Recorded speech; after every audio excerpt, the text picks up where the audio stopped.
Omega. Yes.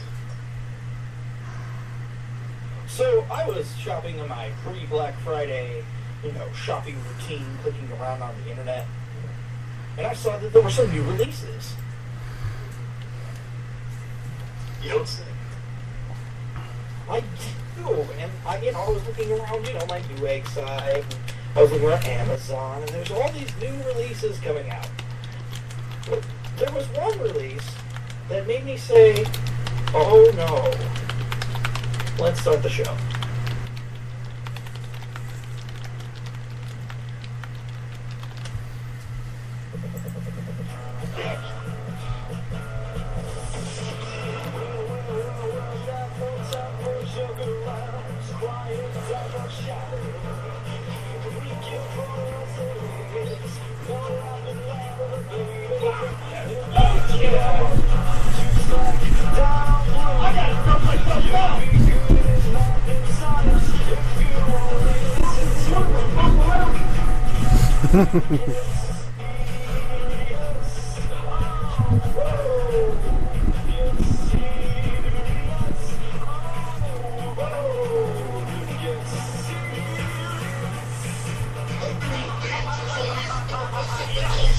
West of London, England, south of Mars, and north of hell. Hey everybody, and welcome to Rookie Series number 96. My name is Gunner, that is Omega BR. That intro wasn't gone off for a change. Thank God. Only took us 96 tries. I know, and it only took me 45 minutes to get out of work. And joining us this week is our wonderful technical producer, Mr. Dick DDS. Who? What? Huh? What's going on? Where am I? You're kind of robotic. I'm roboting. Yes, Well, that's a change in pace. isn't it? Joining us this week also is our guest, the wonderful Net Jester. Oh, brother, talk about north of hell, Randy Savage. The internet is giving the WWE hell, and why don't we get into that, Gunner? Alright, we'll start with the news. WWE released Cassius Ono on Friday, known now again as Chris Hero, as he's already scheduled for PWS this Saturday against Hurricane Helms, dropping at USA Sunday against Johnny Gargano, and PWG's All-Star Weekend next month. The release came as a surprise after he had been held off TV for some time and became a highly critical match against Luke Harper.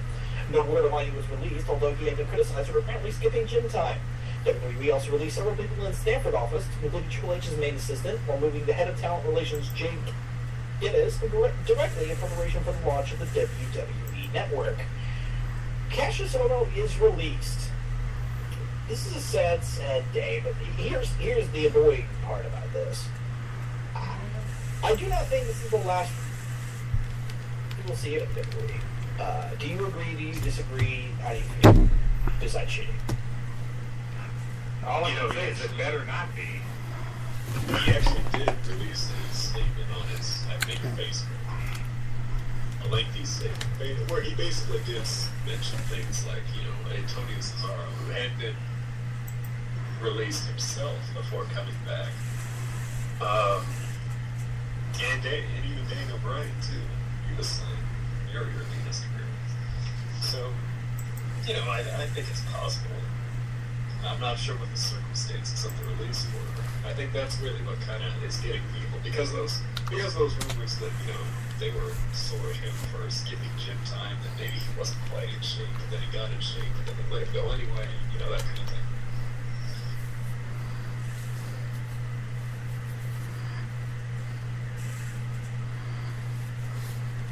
I don't know. It reeks of somebody got bad, and he got a punishment, and now he's going to come back at some point or another. I mean, it smells like Fit Finlay, man. If you get what I'm referencing there. Oh, yes. Now that you mention it, yes, we do. Well, if it doesn't come back, this will be one of the stupider things that the WWE has done, and we'll have to put it on that long list of stupid things. Mind you, those stupid things are getting a lot longer and a lot worse these days. But we'll get into that later in the news.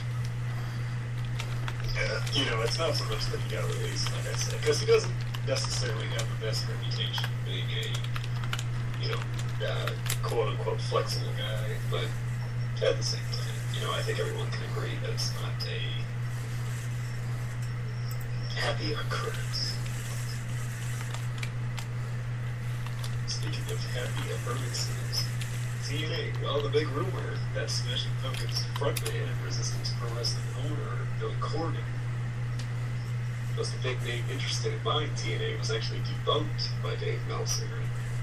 Several other sources claim he is not the lead candidate, nor is it WWE or Bischoff or Viacom for that matter. Doomsday actually contacted TNA about all this, and they were forwarded a memo by Janice Carter, apparently sent out internally within the company, in which she tells employees that the rumors of selling are false and they should remain faithful. No. Meanwhile, in yet another cost-cutting move, TNA has officially severed ties with OVW as the development program.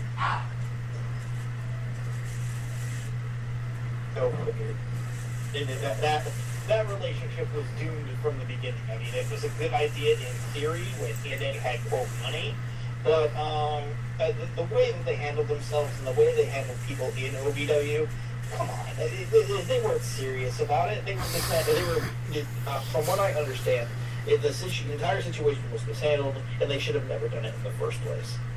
Not saying that OVW was a bad place, but it definitely the error was on TNA's end, mismanaging the situation.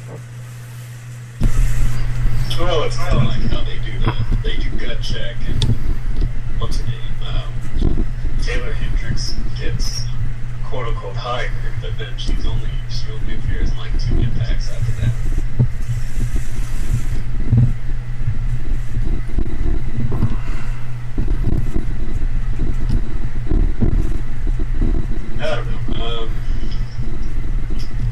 I don't know who it could be, really, who might be purchasing TNA.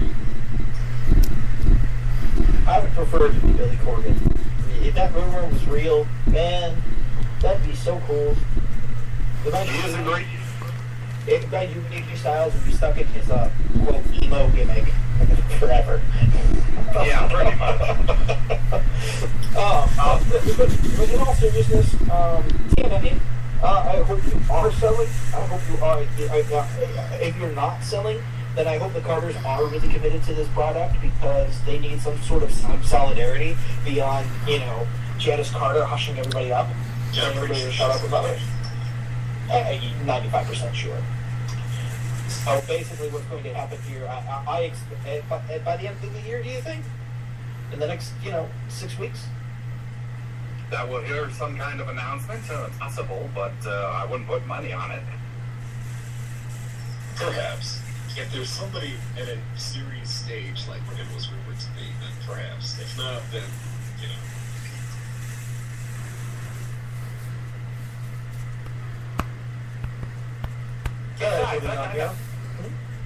Oh, sorry, but real quick, I kind of like Resistance Pro Wrestling, and if Corgan buys TNA, what's going to happen to it? Right. Speaking of things that are completely disappointing, there's said to be a renewed effort of the WWE to sign and push larger stars, which is why Big Show has made an ending Survivor Series against Randy Orton. While not fully blamed for some of the recent low buy rates, notably SummerSlam being down 62,000 buys, PW Insider claims that the feeling is that if Daniel Bryan were bigger, the buy rate may have been as well, which is wrong, and that he should have be having great matches in the mid-card. Oh dear God, that sentence made me angry. Like my blood pressure just jumped 10 points just reading that. Forbes did a feature on an upcoming TV licensing deal with NBC Universal that is expected to net WWE 4 to 6 times their current $140 million year deal, topping NASCAR's $4.5 billion per 10-year deal. The WWE deal with Yahoo, which many thought to be the end of WWE on YouTube, has been delayed due to a variety of factors, but is still in the works. Okay. That sounds okay. Money coming in. Oh my fucking God, are you kidding me? We're gonna bury the vanilla midget. Triple H must have had a weekend with Kevin Nash or something. I put myself to be pleased with this. But yeah, seriously, we've always said that no matter how big you are, it's your talent and your commitment in the ring and what you can do in the ring. We've seen what guys like CM Punk and Daniel Bryan can do in this ring, and it's incredible. And now you're saying the reason that SummerSlam wasn't any good was because Daniel Bryan wasn't a foot and a half taller and had 50% less muscle mass than you wanted him to? Seriously, I think you must be out of your mind with a comment like that. I just, it's one thing and one thing only, and it's the booking, stupid! It's your awful, terrible, shitty, rotten booking. Stop it. Just stop it. I want to smack you with a wet newspaper. Wet newspaper, wet noodle, wet towel. Here we go.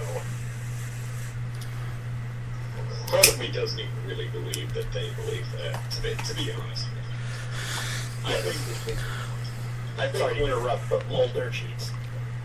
well, yeah, no, it's not even that. I think what it is when things like this happen, they constantly need something to blame, you know? And I think, that's kind of the go-to thing to blame, you know? It's not that I think they believe that bigger guys are bigger stars. I think it's just when things don't really work out the way they thought they would, they just need something convenient to blame. I think that's just how they operate. So,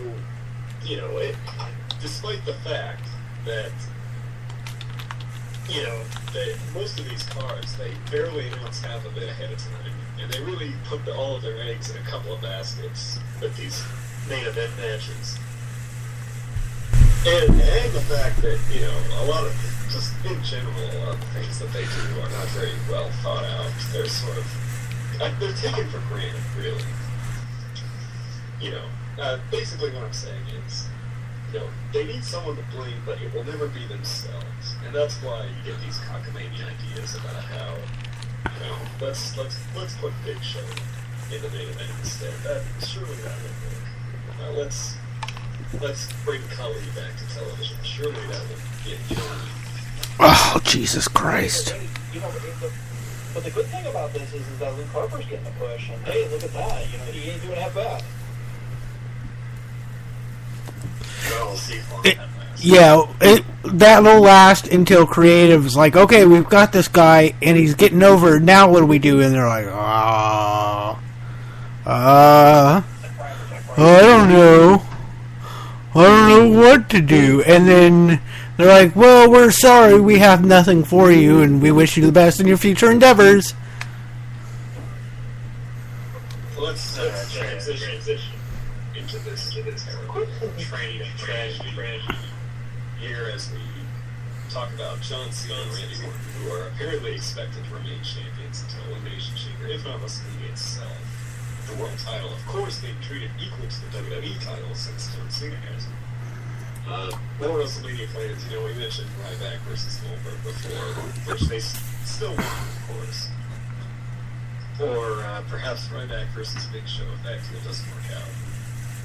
The Rhodes brothers, who for a couple of years have been campaigning for a match with each other, might just get it this time since officials have been impressed with Goldust and his return.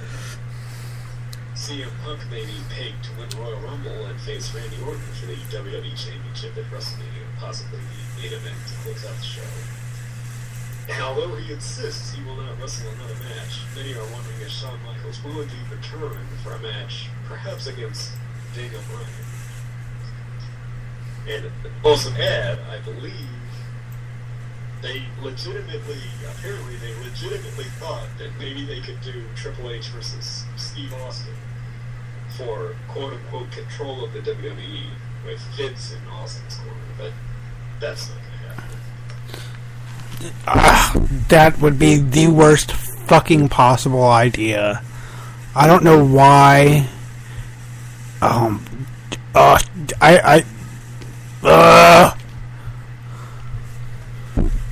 we all know Trips wants to keep keep himself in the main events as much as humanly possible.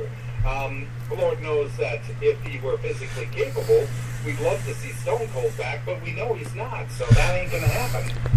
The only way I would be okay with that is if Stone Cold hits him with a stunner 2 seconds into the match, pins him, and then gets the win, and then that's it.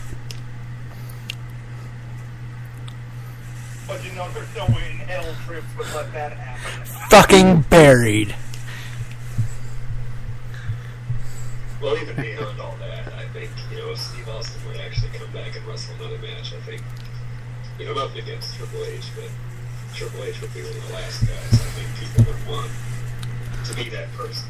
That is. But, I don't know. Punk versus Orton, that might not be awful. Ryback versus Goldberg, well, I guess it's an attraction. The Rhodes Brothers, very impressive. Bryan and Michaels, that might be nice. I don't think it'll happen. I don't think Bryan and Michaels will happen. I think Daniel Bryan will win the Royal Rumble and Punk will face Austin. Not Austin, Big Show. I think so. Boy, Dom will win the Rumble. Like, who was it this year? Oh yeah, Cena won. Yeah, so Cena's won. Cena won. Cena's won twice. Sheamus won the other year. So I think they'll continue that trend.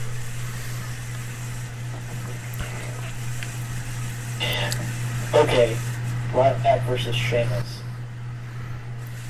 18 seconds, bro. And in the oh dear God, why category.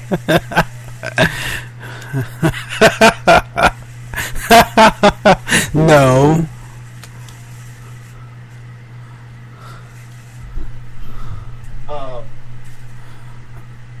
Let's see here. John Cena and Randy Orton expected to remain champion. That's not surprising. Ryback versus Goldberg better happen. The Rhodes Brothers facing off against each other better happen. It'll look really good. Punk winning the Rumble will be cool. But look, this is what I think about all of this crap, and I thought this last week as well when all of this first came out. Basically, I believe that lull their cheats, because lull their cheats. Come on, guys, really. I don't believe anything that they're saying about Daniel Bryan being on the mid card. I believe that what they're doing now is cooling Daniel Bryan off. I think what they're doing is they're going to cool him off like they did Randy Orton for the Money in the Bank run, and it is November. Remember, it is November. So if he disappears for 6 weeks and reappears at the Royal Rumble winning it, I would not be surprised. And I'm just saying. I understand it's saying here that CM Punk is the one to win, but it doesn't sit right with me. Well, by mid-card, I don't know if they mean mid-card, versus Kofi Kingston and Tyson Kidd, but, upper, that kind of upper where you're a main eventer, sort of, not really. I mean, they really treat the main eventers. Anyway.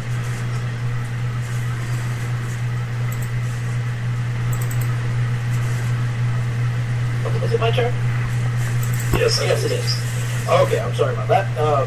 Wrestling star Prince Devitt is teasing that he will be going to the WWE soon, tweeting, "I am going to WWE." You find a member of the hashtag Bullet Club. Though they dropped the petition storyline where he tried to get Big Show back at the company, NXT talent Xavier Woods would likely debut soon. Awesome. Davey Richards is teased to go into WWE at a Preston City wrestling show in the UK, saying it was his last UK tour, and it was a high note. And wherever he and Eddie Edwards end up, they'll bring fireworks. Dave Meltzer notes that there are that the two are in play, and that the people you would not expect to want them don't, and the people you would expect to want them do. So in other words, Triple H and Stephanie want the American Wolves, and Vince and other people like Vince don't want them because they're I think what it is Triple H doesn't and guys like maybe Regal and Punk and Bryant, or you know, whoever else kind of is into the younger guys like that. Like Regal. I'm trying to think of who else.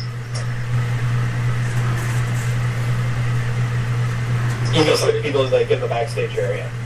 Well, you know, I mean, think about it. If this whole big guys for new thing is legitimate, then, you know, you got guys like Edwards and Richards who are more sort of, they're very technical, but at the same time they're not really, you know what I mean? They're not,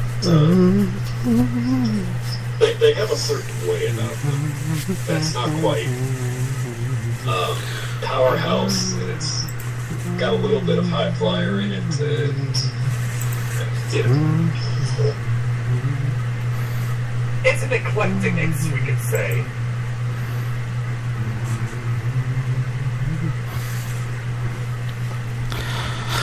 It's sort of, it's not quite what they're currently looking for, put it that way.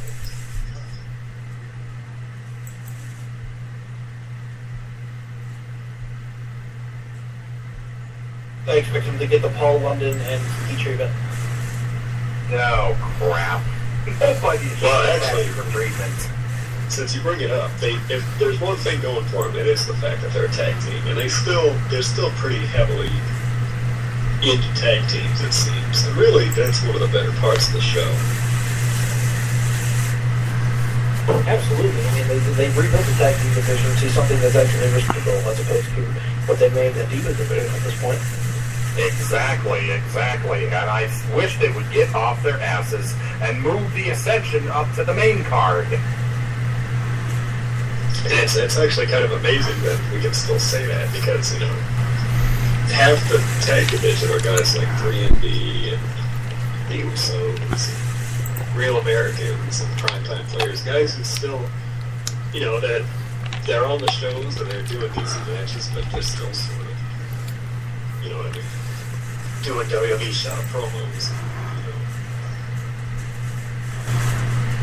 Dressing up in suits and trying to sell pay-per-views like they're some sort of creature. Coming out in Union Jack attire and getting beat up by a bull.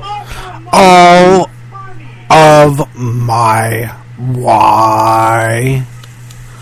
Although I did giggle. I did giggle at it, but at the same time, like, what was even the point? They got the Manchester crowd on their side. I mean, who in the hell likes 3MB for anything? And they come out as the Union Jacks and they're like, 3MB, what?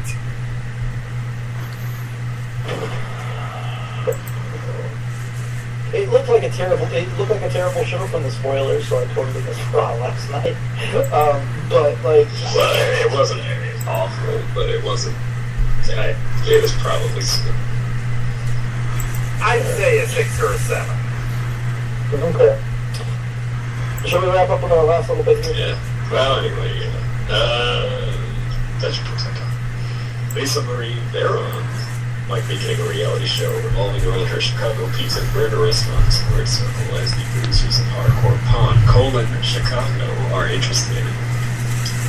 Former AWA Tag Champion Pretty Boy Doug Silvers is suing WWE over DVD sale royalties.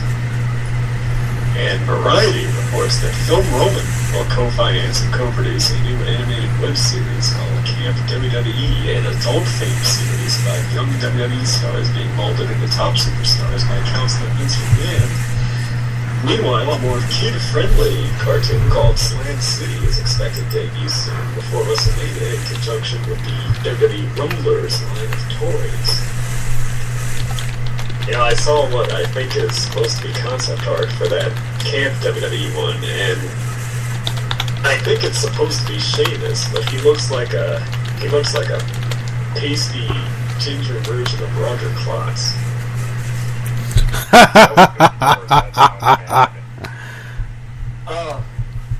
So who's the guy in the suit? There's a picture of this WWE, this cartoon up, and there's a guy in a suit behind Cena to the left, or like some sort of mask or something. Who is that?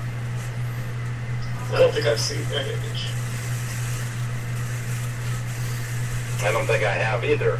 But Camp WWE, is this like an Adult Swim sort of thing? Because even though I am a fan of Toonami on Adult Swim, with the exception of the Venture Brothers, everything else on Adult Swim can, pass out my ass quickly. So if this is anything like the usual gunk they got out there, this could be a bad idea from the get-go. I think it might be like that Vincent and his ass cartoon, which coincidentally they kind of remake from Adult Swim. Oh, good Lord, yes.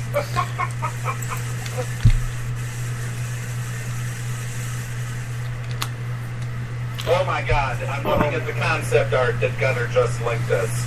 We've got, I'm guessing, is CM Punk in the middle, a horrible version of Sheamus on the right, and to the extreme left. That's not what I was looking at. What I was looking at is the. Oh yes.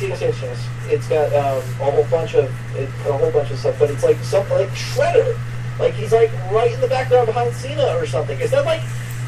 Oh my God, I know what that is. Oh, for slaves. We must have linked us the wrong picture, because that's not the picture I'm seeing. If you look at the one I linked, and this is going to be boring for people who are listening and have no idea, so what I'm going to do right now is I am going to tweet it for those of you who are listening live, both of you, and you can take a look at what we're looking at.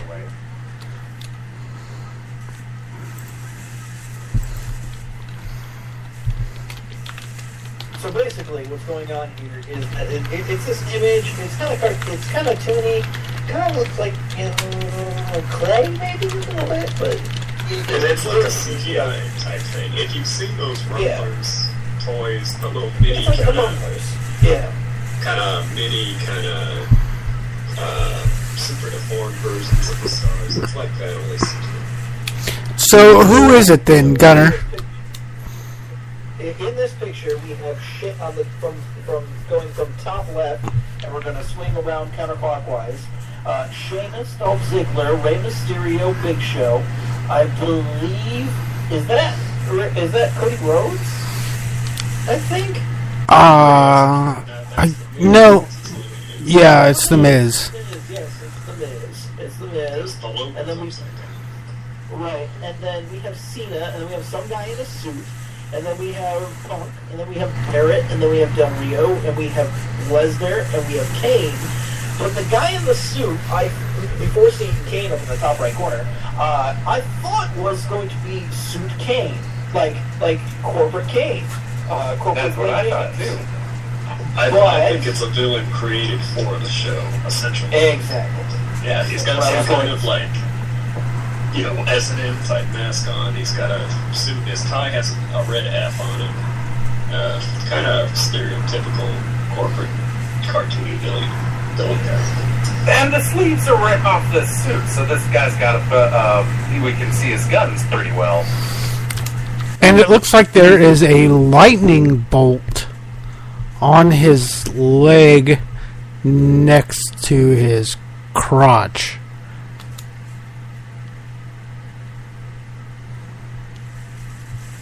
So it's time for the 15-minute time limit. I stopped the show dead again.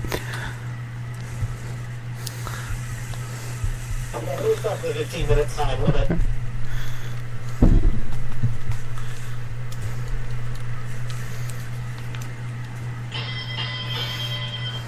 There's the goddamn bell. Alright, so this week, what are we talking about, Yankum?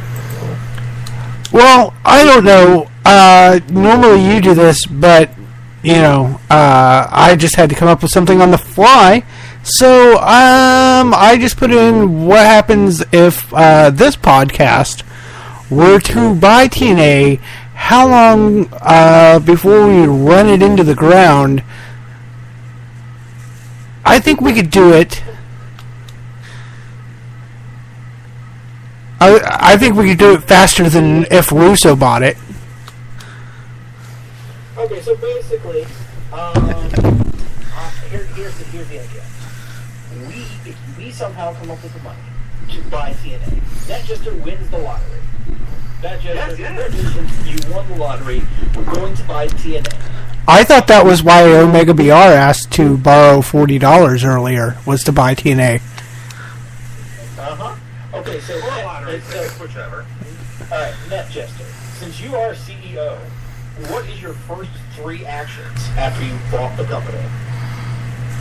Oh, jeez, my first 3 actions. Well, and you have to hire us. Yes, of course. Is that one action? Or is that one action for each of us? No. He gets 3. I'm saying, what is his first 3 things that he does after signing the he's standing in front of Dixie Carter and her family, and he's signed the papers, and he's shaking the hand, and he's walking out the door. What is the first 3 things that he does? Well, for starters, I'm about to have a movement instead of an action, so let's get started here. The very first thing that I do is being Dixie Carter had that deal with Hulk Hogan to come in and make everything good. I would think about putting Hogan in some sort, because he is a major face. He's still one of the professional wrestling gods. I would think about writing him in a way that would actually help TNA more, as in a passing the torch sort of way, instead of this I'm Hulk Hogan, I'm the main draw, even though I can't wrestle type of way. I would still think about having Hulk Hogan on the show, but, sending him out the door at the same time. The next thing I would do is, even though we've got pretty good talent, but the main reason why I watched TNA in the past is because they were having talent from literally all over the world come in. So I would try to pillage and pawn, just like good old billionaire Ted did in the WCW days, all the talent I could, not only from the WWE, from New Japan Pro, from Shimmer, from AAA, from MMLC, all over the world. Try to get the best and get them into TNA. The last thing I would do... Oh, jeez. I think I shot my wad. Anybody wanna take my third operation here? Any suggestions, Bueller? I do. For your third action, you should pay the wrestlers. Oh, hell yes. I mean, these guys need a stable paycheck, and they need a stable, good paycheck. And they need something that's not like, minimum wage, basically, for the wrestling business. Basically restructure all of their contracts. So, okay, summarize again. What are your first 3 actions? My first 3 actions would be, even though we want him gone, Hulk Hogan can still be valuable, because you say the name Hulk Hogan to anybody, especially people who are not pro wrestling fans, they know who that is. He's still a draw, but just make him a draw in a way where he's passing the torch instead of the main freaking person on the card because he can't wrestle. Second, bring in talent from all over the world to come into TNA. Pillage from the best companies all over the place. And then restructure the contract so we can pay the wrestlers more, a la Yankum. Alright, so what positions would you put the 3 of us in? Okay, well, for starters, we're all on the booking committee. We're all the writers. We come up with the idea. We come up with the storylines. If anything, I think the one of us in this, out of the 4 of us, that probably has the most stable head on his shoulders, and could probably has, I'm just guessing here, but a good idea for business, is Fearless Leader. I put him head of finances, head of chief financial officer.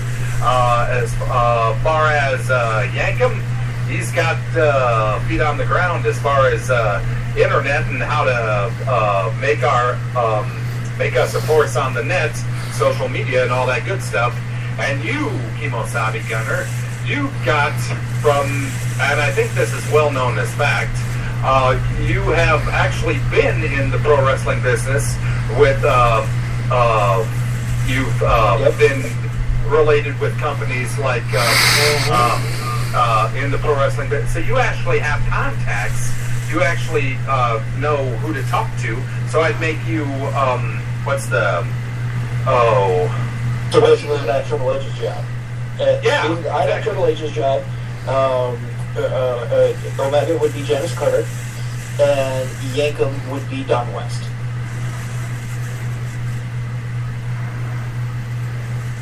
And you're Dixie McMahon. oh God, that's the truth. Just don't ask me to get mucked up in the dress. You'll be, if I do that, you'll be screaming and running out the door. Alright, since the four of us are on the booking committee, Omega, what would be your first action? What storyline would you end immediately? What storyline would you start? And what storyline would you turn into something else? Well, let's see. This game assumes that I watched TNA, but no, it isn't. A storyline I would start. You know, I would assume that we would be bringing in, as Justice said, new talent, and I would start it as sort of a slow burn. You might remember back Bound for Glory. I forget which one. But basically, they introduced in a battle 5 new knockouts at once. It was like a knockout battle royal. It was basically old versus new, sort of. Because they brought in, you know, that was the debut of, I think, Cody B and Awesome Kong and Velvet Sky and Angelina Love. And so that's kind of what I would do. I would kind of start a mini, not necessarily make it the main focus or make it a big, huge, extended thing, but I would sort of introduce it so that here are some new guys who are kind of eager to show what they have on the main stage versus the established TNA guys like Styles and such. You know, guys like, for example, if we got in like Johnny Gargano and people like that, you know, as a way of sort of almost a literal introduction of these people, you know. A storyline I would end, well, the obvious choice is this whole Dixie Carter power struggle thing, because if she's no longer in power, then, you know, it just makes sense to end it. Plus the fact that, you know, it's just sort of lame the way it's going on. You know, it's supposed to be, they haven't really done it before, where she's sort of the authority and she's the one that's, you know, the classic kind of Vince McMahon Austin storyline, but, you know, it's not awful, but it's not really getting any heat or anything like that. A storyline I would change, you know, Aces and Eights is still sort of puddling along. It's kind of been weakened. You know, it's really sort of, ever since Bully lost the championship and everything, he's sort of still got his guys. And he's sort of feuding with Mr. Anderson now that Anderson is, had been exiled and now has come back. So, I might try to find a way to modify that a little bit. You know, maybe not kill the Aces and Eights concept, but sort of change it into something more attuned to, you know, some of these new guys coming in. Maybe even have some of these new guys sort of form a reimagined version of Aces and Eights. You know, because like I said, you know, Bully Ray is, the group is mostly depleted. It's basically just Ray and Taz and Garrett Bischoff and Nux. So, you know, Mike Knox. You know, that's not exactly the dream team.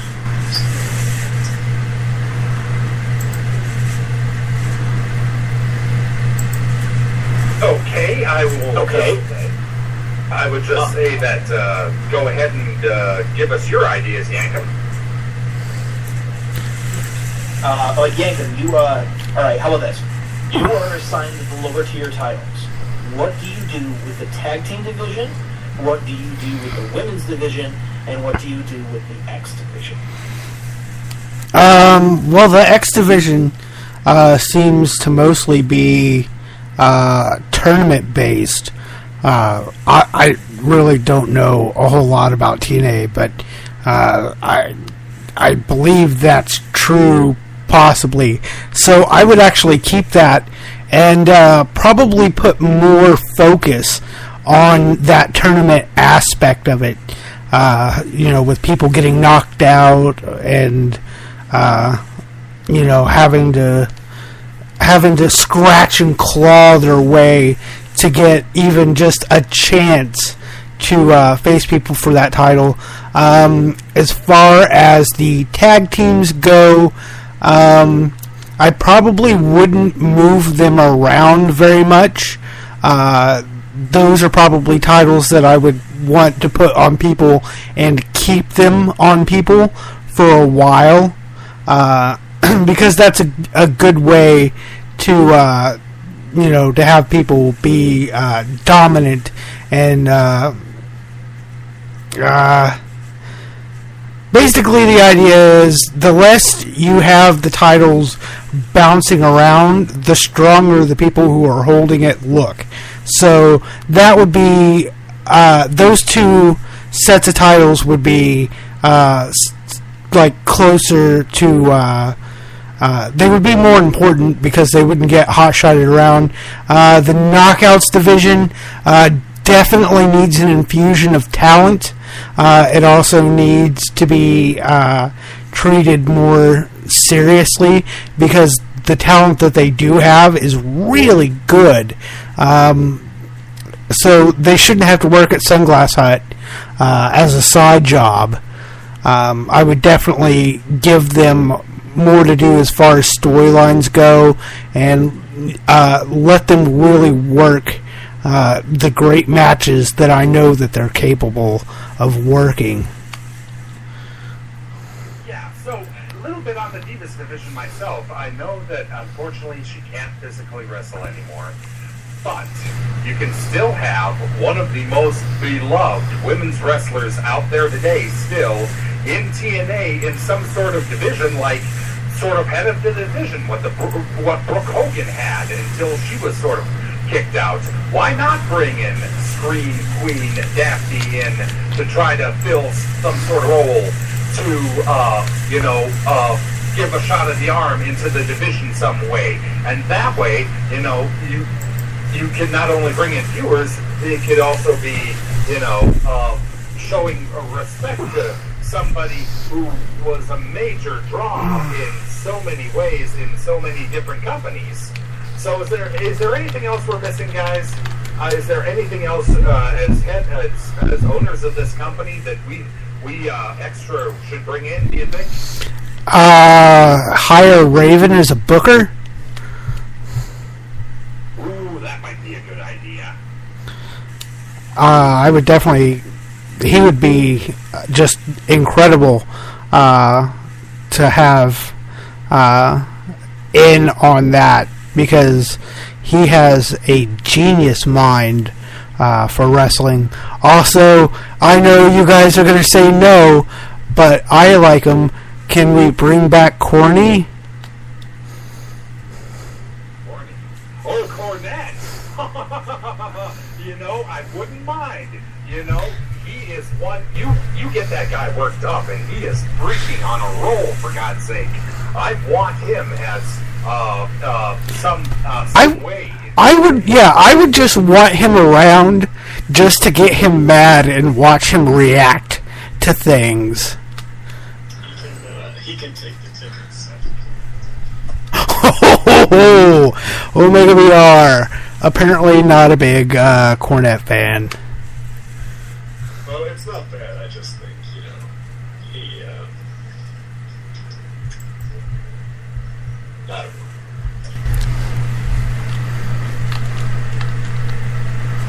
I just think he looks like the perfect guy to take tickets at the door with us. Think back to the 70s, at the Cow Palace, with Haystacks Cow. Well, some of the outfits Cornette has worn in the past are straight out of the 70s. That's true. But, yeah, we bring back Cornette. Yes. We have 20 seconds left before we go off the air. We will be cut off, but we will be back. 13 seconds. We will be right back with the kayfabe issues. We're playing a new game. These guys are going to fail at it. Be right back.